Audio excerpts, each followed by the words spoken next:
Donc bonjour et bienvenue, dans ce webinaire. Je suis ravie de t'accueillir Jean-Yves.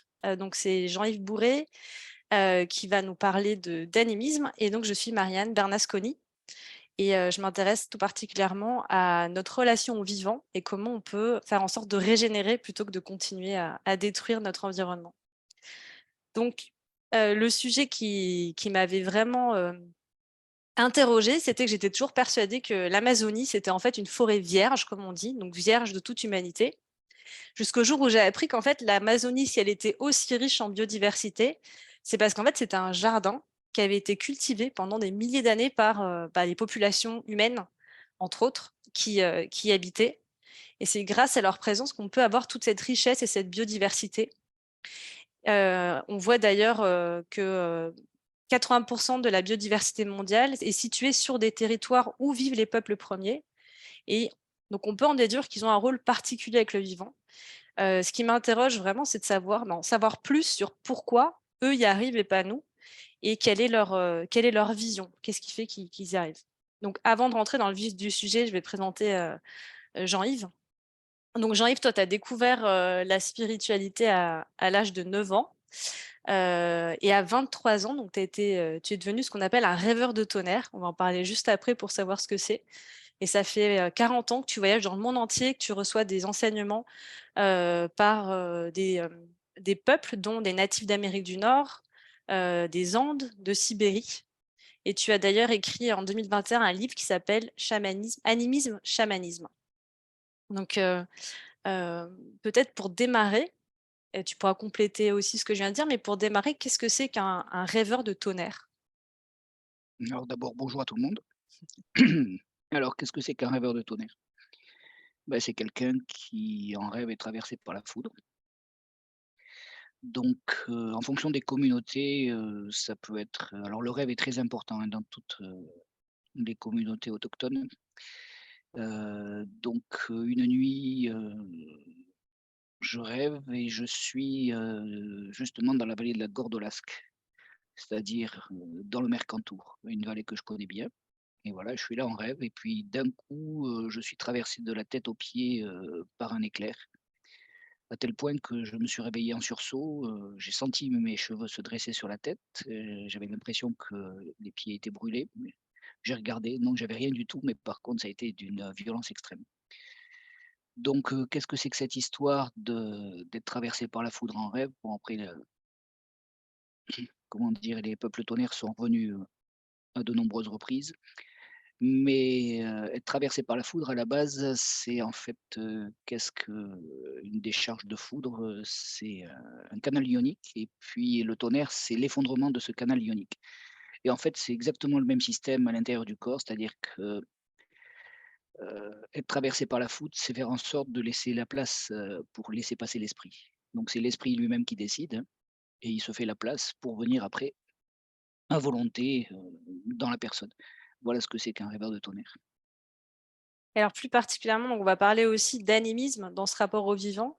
Et il y a quelque chose qui est central, dans l'animisme, c'est cette notion, pardon, de rêve justement. Donc est-ce que tu peux nous en dire plus sur le rêve? Alors le rêve, en fait, il y a pas de différence entre, la vie diurne et la vie nocturne. C'est exactement la même chose. Les esprits qui nous animent le jour et la nuit sont les mêmes.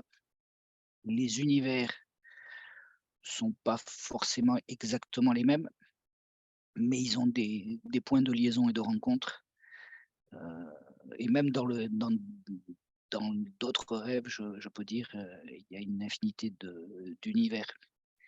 Nous, le problème, c'est qu'on a dit: «Voilà, il existe une réalité». D'ailleurs, c'est ce qu'on fait à l'heure actuelle, hein, on cherche la réalité absolue, hein. Il y a des tas de théories. Quand est-ce qu'on va toucher la réalité?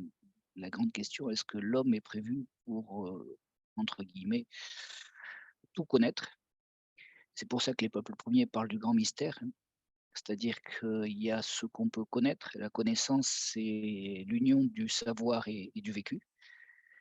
C'est pas que le savoir et puis derrière, c'est comme dans le yin-yang, il y a une partie où on peut effectivement avoir la connaissance et l'autre, il faut accepter, le grand mystère et où, l'homme, pourra aller se fondre, mais sans avoir la connaissance avec. Voilà. Et donc peut-être donner quelques clés, sur l'animisme parce qu'on donc Alors tu parles l'animisme d'esprit, ouais. mmh Alors l'animisme, c'est c'est une forme de spiritualité, hein, puisque à l'heure actuelle, c'est le mot qu'on utilise. C'est avoir le désir, ressentir cette impulsion au fond de soi, ce besoin de s'unir à tout ce qui nous entoure et en le considérant comme notre famille, comme notre relation. Heu,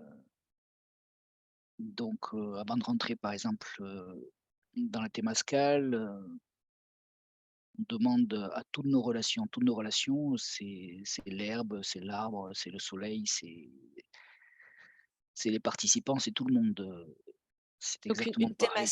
temmascal, c'est ce qu'on appelle nous en France une hutte de sudation, C'est ça, oui, plus ou moins, oui. oui. Mais avant tous les rituels, on fait ça, hein. On demande, voilà, entre guillemets «à toute la création». Pourquoi? Parce qu'on cherche à s'unir à cette création. C'est-à-dire, on en fait partie. On on ne la décide pas et c'est ce qui va faire toute la différence, avec, le mode de vie et le mode de relation qu'on peut entretenir avec le vivant.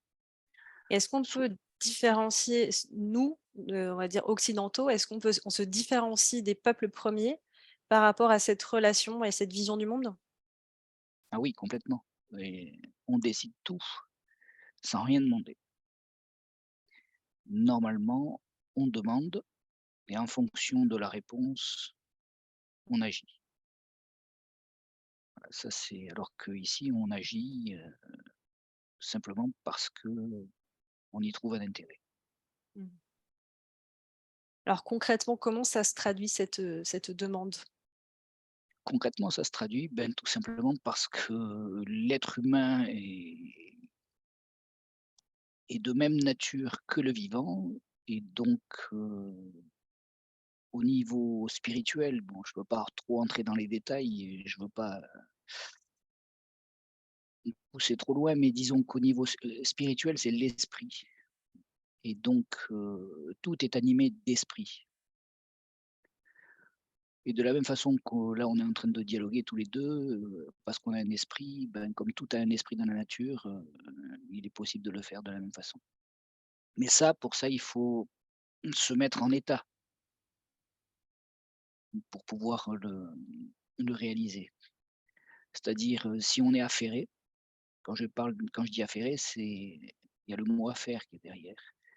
C'est-à-dire lorsque on cherche, la rentabilité, lorsqu'on cherche le gain sans rien demander, on n'est pas dans cet état qui permet d'aller chercher l'information, déjà à la base, voilà. Donc on ne peut pas entendre, on ne peut pas recevoir, les informations qui nous arrivent et lorsque ce désir en soi prend le pas sur tout, en fait, il va faire un bruit de fond qu'on ne peut plus entendre, le vivant comme tel. Donc le vivant, puisqu'il y a ce bruit de fond, on le considère comme, non vivant ou comme, si voilà, l'arbre est vivant mais bon, qu'est-ce qu'il a à dire? Rien, c'est moi qui décide. Heu, voilà où on en est aujourd'hui. Donc oui, il y a une grande différence puisque les peuples autochtones, eux, savent se rendre disponibles. En fait, l'idée, c'est bien ça, c'est savoir se rendre disponible et ne jamais oublier qu'on donne avant de recevoir. Mmh. Dans nos, dans dans nos propres traditions, est-ce qu'il y a des resurgences ou des restes un petit peu de cette façon de procéder? Ou est-ce qu'on est vraiment complètement coupé de ce lien, de cette façon de se comporter par rapport au reste du vivant? Non, non, il en reste, hein. Là, par exemple, maintenant j'habite en Auvergne, c'est quelque chose qui est connu et je ne suis pas le seul, dire à pratiquer certaines choses, hein. Donc chacun va pratiquer à sa façon en fonction de ce qu'il a pu découvrir, mais Non, c'est quelque chose qui est quand même, répandu, mais qui n'a pas le pouvoir. Il y a 2 formes de pouvoir, dans la tradition, le pouvoir avec un grand P, c'est comme, l'éclair qui m'a traversé, c'est-à-dire c'est, la possibilité de réaliser des choses qui nous traversent et qui nous appartient pas. Et puis il y a le pouvoir, simple qu'on connaît tous, qui est en fait, prendre le pouvoir, avoir un rapport de force, toujours pour, comme les Indiens, les dîners, les autochtones pardon, dîner, que nous on appelle les Navajos, disent, voilà, nous, notre système c'est, «Je gagne, tu perds». Alors que les natifs, c'est, «Nous gagnons tous ensemble». Et dans ton livre, tu parles beaucoup de ce qui m'a paru central, c'est cette notion de réciprocité, justement, pour pouvoir créer ce rapport gagnant-gagnant. Est-ce que tu peux nous en dire un peu plus sur la réciprocité? Ben, la réciprocité, en fait, c'est cette relation au-delà du simple intellect qui fait que la relation va être juste. Alors que, tout jardinier sait qu'il donne, avant de recevoir. C'est-à-dire, il va faire en sorte que de donner à sa terre, pas du poison, hein. Je parle pas de donner du poison, mais il sait très bien qu'il va donner à sa terre pour qu'ensuite la terre, lui donne. C'est ça l'idée de réciprocité. Et donc, ben, tous les peuples, premiers ou les peuples racines, bah, il y a une raison, hein, pourquoi on les appelle peuples premiers ou peuples racines. On peut partir soit, de la terre, soit du premier ancêtre, mais bon. Heu et donc, eux, ont cette relation. Donc si tu veux, on peut parler aussi du concept. Alors il y a 2 concepts, à l'heure actuelle, chez nous, qui entre guillemets «s'affrontent», parce qu'en fait, on n'arrive pas à comprendre où se trouve la ligne de démarcation. D'un côté, il y a l'anthropocène, c'est-à-dire l'homme a pris le pouvoir sur la terre depuis un certain nombre de millénaires, et de l'autre côté, il y a le concept de wilderness, chez les anglo-saxons, qui est en fait la nature sauvage. Le réensauvagement ou Le ré l'ensauvagement? Oui, et en fait, là où ça coince, c'est que à quel moment on est tombé dans l'anthropocène et à quel moment il y avait encore, la nature sauvage. Mmh. Et là, c'est exactement, ton questionnement de début, quand tu t'es rendu compte que la forêt amazonienne, c'était qu'un immense jardin. Mais comment ça se fait qu'on est passé, parce que nous, quand on voit dans nos jardins, on les reconnaît. Mais comment on est passé au travers du fait que la forêt amazonienne avait été en grande partie retouchée par l'homme? Et c'est ça le concept. C'est-à-dire qu'en fait, on peut, si je m'amuse à mélanger les 2 concepts, on peut être dans un anthropocène sauvage. Mmh. Parce que tout le vivant recompose le vivant, d'accord? Il y a une réciprocité, donc c'est ça aussi la réciprocité. Tout le vivant recompose le vivant continuellement. L'homme fait partie du vivant. Je dis fait partie, c'est pas lui qui décide tout. Donc quand il fait partie du vivant, il va pouvoir recomposer avec l'ensemble, et c'est ce qu'ils ont fait. Mais pour ça, ils étaient en état de réceptivité et de dialogue avec le vivant. Donc tout le vivant sait le faire, et nous aussi.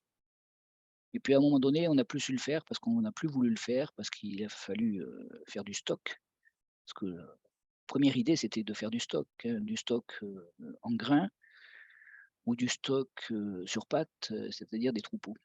Mais l'idée, ça a été de stocker un maximum, alors qu'avant, on n'avait pas besoin de ça.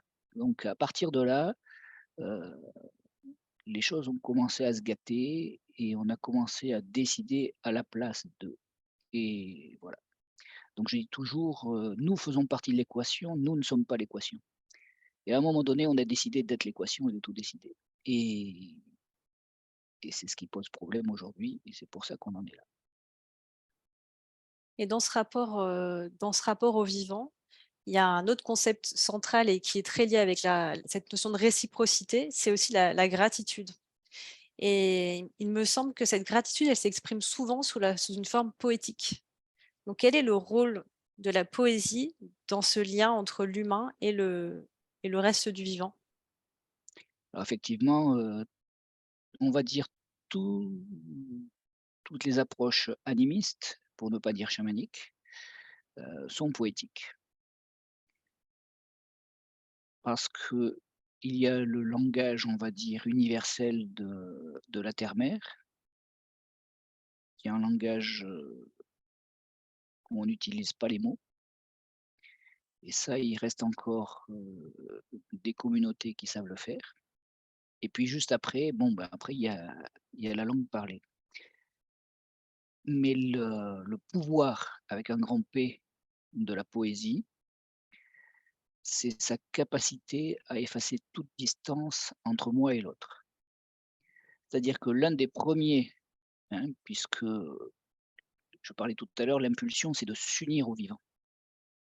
Qui dit union, dit j'efface toute distance, c'est pas loin des yeux, loin du cœur. Et donc l'union fait vraiment partie de la base même de leur, concept de vie. Et lorsque je parle du ciel, lorsque je parle du soleil, lorsque je parle d'un arbre, lorsque je parle même d'une personne, heu, sous forme poétique, j'efface toute distance. C'est-à-dire je parle de j'aime beaucoup la mer, donc je parle de la mer et je suis déjà dans l'autre suivant de la façon dont je vais parler. Soit je fais une description, voilà, la mer est comme ça, je vois des vagues, ceci, cela, mais alors là, il y a encore la distance, je ne fais qu'une description. C'est le dialogue commun. Soit la poésie va arriver et elle est porteur d'effacer l'espace et le temps et à ce moment-là, je suis vraiment en lien avec la mer, en lien avec la terre, en lien avec le soleil et ainsi de suite. Donc en fait, la poésie, c'est l'union, c'est «j'en suis». Hein, il y a un poète, que j'adore, que j'avais trouvé sur, YouTube, dans sa description, c'est «j'en suis». Voilà. Je fais une poésie sur l'arbre, j'en suis. Je fais une poésie sur une personne, mais voilà, je suis avec elle carrément, voilà. C'est pas une description et lorsque, on vit de façon poétique et qu'on efface toute distance avec le vivant, ben, on le respecte. Alors justement aujourd'hui, on est plutôt dans «j'en suis pas». Quand on voit à quelle vitesse on est en train de détruire des écosystèmes entiers, comme tu On, disais, parce on dirait plutôt, si permets-moi, c'est pas «j'en suis» mais «je suis». je suis C'est-à-dire on se met voilà, voilà, «je suis», encore plus. c'est ça. Et là, on parle beaucoup de cette notion de séparation aussi, heu, qui fait que justement on se distingue tellement du reste du vivant qu'on va sans vergogne, on va, se mettre à détruire, des écosystèmes entiers, qu'on va piller des ressources. Aujourd'hui, si on devait, s'inspirer de ces peuples premiers, qu'est-ce qu'on pourrait «facilement» entre guillemets adopter comme point de vue, heu, pour réussir à voir le monde autrement qu'une simple, chose à exploiter? Alors, heu, j'aime bien une anecdote qu'avait raconté Nicolas Hulot, donc sans faire de politique. Mais l'anecdote est parlante. Il était dans une voiture, du côté du Mont Blanc, ils arrivent devant le tunnel du Mont Blanc, donc il y avait 3 natifs, je pense du Brésil si je me rappelle bien et puis ils voient le tunnel. Oh c'est la montagne pour tout le monde, la montagne est sacrée quoi et on va pas lui percer un trou comme ça et puis, ils sont étonnés et ainsi de suite et ils posent la question à Nicolas Hulot: «Mais pourquoi vous avez fait ça?» Et il répond, «Bah, pour aller plus vite» et la réponse, immédiate, des 3 natifs, ça a été: «Mais vous voulez aller plus vite jusqu'où?» Et en fait, l'idée c'est ça, on veut aller mais jusqu'où?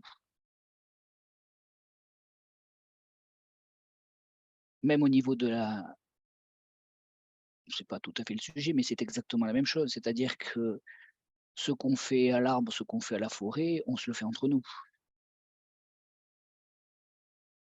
Il y a ceux qui décident et ceux qui décident pas. Il y a ceux qui ont et ceux qui n'ont pas. Mmh. Donc on se le fait entre nous et donc tout ça, c'est mortifère. Donc l'idée, si je la transpose sur ce qu'on se fait entre nous, au niveau de la richesse, c'est on veut être «riche» entre guillemets, hein, je parle du très haut niveau, vous voulez être riche, mais jusqu'où? À quel moment le sentiment d'exister, ce lien avec le vivant, va vous habiter pour que vous n'ayez plus besoin d'aller chercher ça? Ça, c'est la grande question.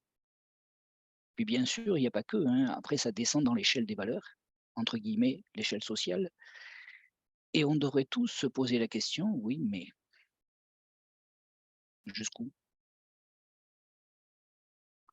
À quel moment on va rentrer dans cet état de poésie où on sera tellement bien avec le vivant qu'on n'aura plus besoin de chercher ça?» Je crois que c'est la base fondamentale. Après, on peut parler de tas de, comment dire, de principes, hein, ou de tas d'idées. Il faudrait faire comme ci, il faudrait organiser comme ça. Mais tant que le cœur n'aura pas répondu à cette question, ça sera juste des usines à gaz qu'on va monter et on va continuer à faire la même chose.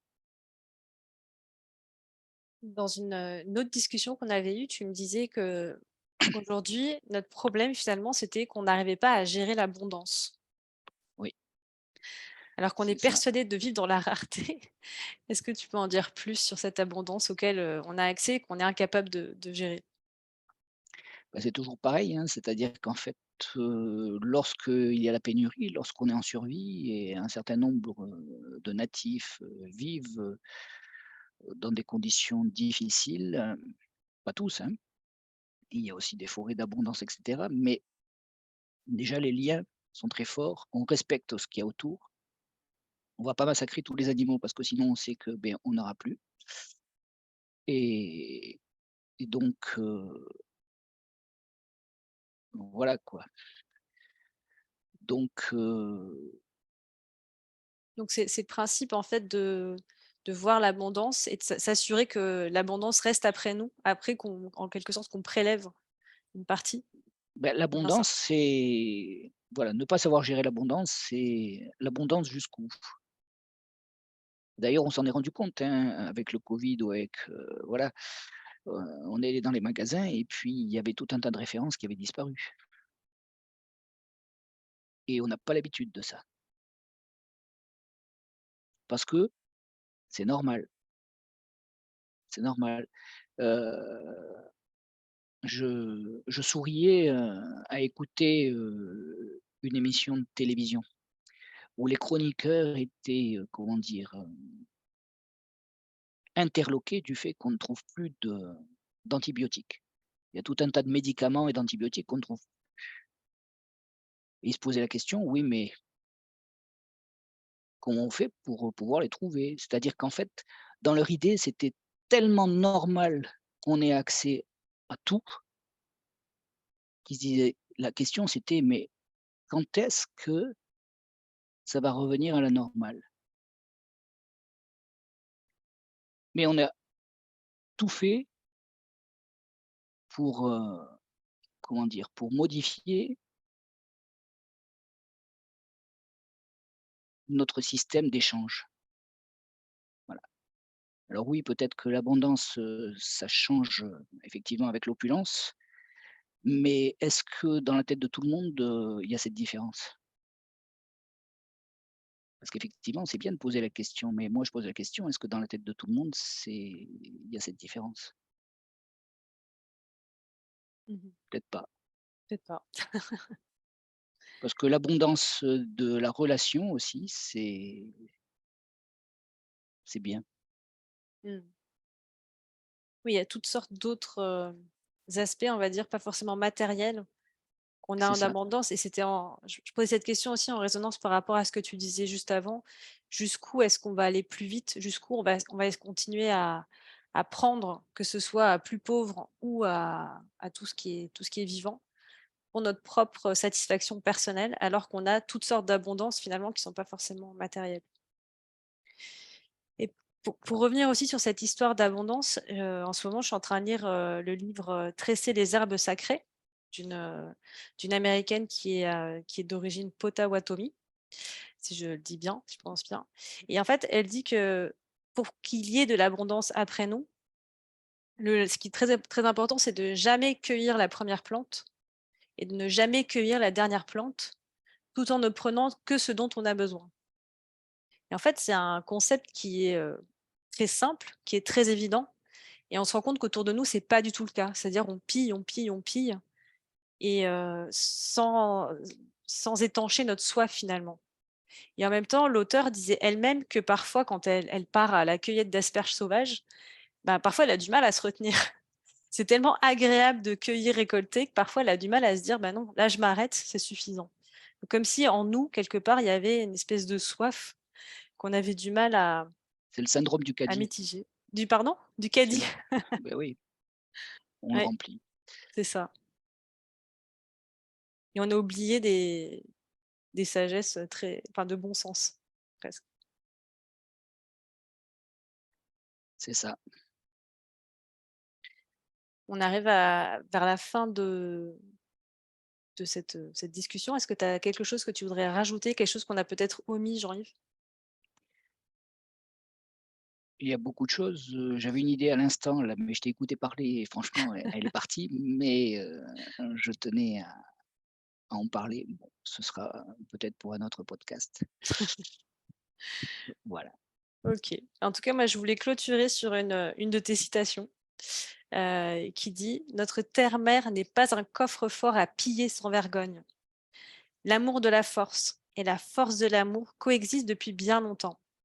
Finalement, est-ce l'amour de la force qui va l'emporter ou est-ce la force de l'amour qui va réussir à faire comprendre qu'il n'y a rien à gagner?» En tout cas, merci beaucoup Jean-Yves. Je trouve que ça résonne bien avec ce que tu viens de dire et le contenu de nos échanges. Hem, Merci beaucoup pour cette discussion et ben merci. Merci à toi. et on va pouvoir, passer dans ce deuxième temps à discuter avec, bah, les personnes qui sont présentes ici. Hem, donc je vais couper l'enregistrement.